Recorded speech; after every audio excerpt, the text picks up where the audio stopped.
Morning. என் பேர் ராஜேந்திரன். நான் ஒரு டிரைவர். ஓகே, நான் ஒரு டிரைவராக இருக்கேன். ஸோ என்னென்னா, இன்னைக்கு காலைல 2 நாள் ஒரு வீடியோ பார்த்தேன் சோசியல் மீடியாவில். அது வீடியோ என்னென்னா, ஒரு கேரளா டிரைவர் வந்து ராமேஸ்வரத்தில் வந்து உண்மையில் வந்துட்டார். ஸோ அதால் வந்து அவரை வந்து போலீஸ்காரங்க அடிச்சிட்டாங்க, ஃபைன் போட்டாங்க, அப்படி இப்படின்லாம் சொல்லி ரொம்ப வயரெலாம் போட்டு எல்லோரும் போட்டு கமெண்ட்லாம் போட்டுக்கிட்டு இருந்தாங்க.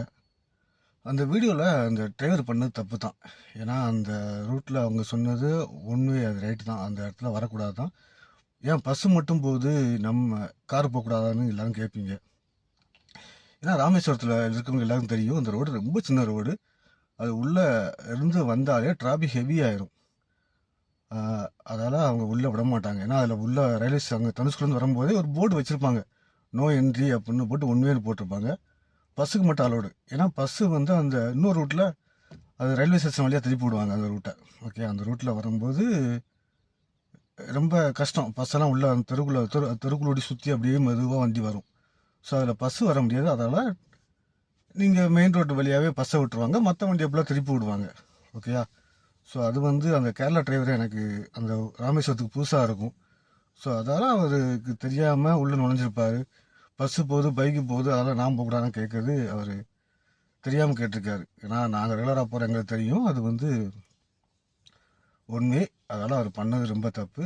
ஆனால் அதுக்கப்புறம் பார்த்தேன் வீடியோவில் அவருக்கு ஃபைன் பண்ணி 4000 ஃபைன் பண்ணிருக்காங்க, அடித்தாங்க அப்படின்னு. அது தப்பு தான். 4000 ஃபைன் பண்ணுறக்கூடாது, கம்மியாக ஃபைன் பண்ணிருக்கலாம். அவர் தெரியாத ஆள். தெரிஞ்ச நம்மளுக்குலாம் ஓகே, நம்ம சொல்லி புரிய வைக்கலாம். அவர் தெரியாத அவருக்கு அவர் சொல்லி போலீஸ்காரங்க புரிய வச்சுக்கலாம், அப்படிப்பா அப்படின்னு சொல்லியிருந்தால் அவர் கேட்டிருப்பாருன்னு நான் நினைக்கிறேன். அதே மாதிரி வீடியோ எடுத்து போட்டதும் தப்பு தான். ஏன்னா அவர் என்னென்னு தெரியாமே ஒரு இடத்துல வந்து டக்குன்னு வீடியோ எடுத்து போட்டால், அவர் வீடியோ எடுத்து போட்டால இப்போ அவர் பண்ணதெல்லாம் உண்மையும் போலீஸ்காரங்க பண்ண தப்பாகி போச்சு. ஓகே, போலீஸ்காரங்க அடித்தாங்கன்னு சொல்கிறாங்க. எனக்கு என்னென்னு தெரியல உண்மையாக.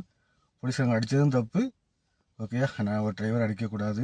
நானும் ஒரு டிரைவராக இருக்கிறதால எனக்கு அவரோட வேதனைகள்லாம் கஷ்டங்கள்லாம் தெரியும், எப்படி கஷ்டப்படுறோம், எப்படி இது பண்ணுறோம்ட்டு. ஸோ அடித்தது தப்பு. ஆனால் டிரைவர் பண்ணதும் தப்பு தான். ஏன்னா அது உண்மையே. ஏன்னா பஸ்ஸுக்கு மட்டும்தான் அலோடு. ஏன்னா பஸ்ஸு என்னென்னா இப்போ ரூட்டு கிடையாது. ஸோ அதால் அந்த ரூட்டு தான் பஸ்ஸு வந்தாகணும். ஸோ அதால் அந்த வண்டி அதில் அனுப்புவாங்க. ஸோ ரெகுலராக போகிற ஆளுக்கு தெரியும், புதுசாக அவ்வளோ ஆளுக்கு தெரியாது.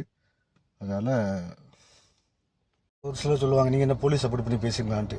நாங்கள் போலீஸ் சப்போர்ட் பண்ணல. ஏன்னா அந்த இடத்துல நேராக விட்டாங்க அப்படின்னா ஹெவி டிராஃபிக் ஆகிடும். ஏன்னா ராமேஸ்வரத்துக்கு உள்ளவங்க எல்லாரும் தெரியும், ரெகுலராக போகிற எல்லாரும் தெரியும்.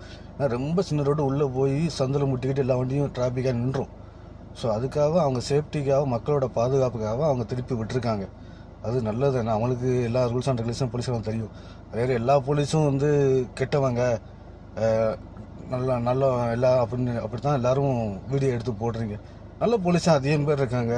நல்ல போலீஸ்லாம் நல்லபடி தம்பி இப்படி பண்ணாதாங்க அப்படின்னு சொல்லக்கூடிய போலீஸ்லாம் அதிகம் இருக்காங்க. நானே ஒரு லாஸ்ட்டில் வீடியோவில் போட்டிருப்பேன், போலீஸ்கார் இப்படி பண்ணிட்டாங்க அப்படின்னு. நல்ல போலீஸ் அதிகம் பேர் இருக்காங்க. ஸோ அதனால் போலீஸ்காரர் மேலே தப்பு கிடையாது. 100% டிரைவர் மேலே தப்பு இருக்குது. அது போயிருக்கக்கூடாது, போயிட்டாரு, போனது தப்பு தான். ஓகே.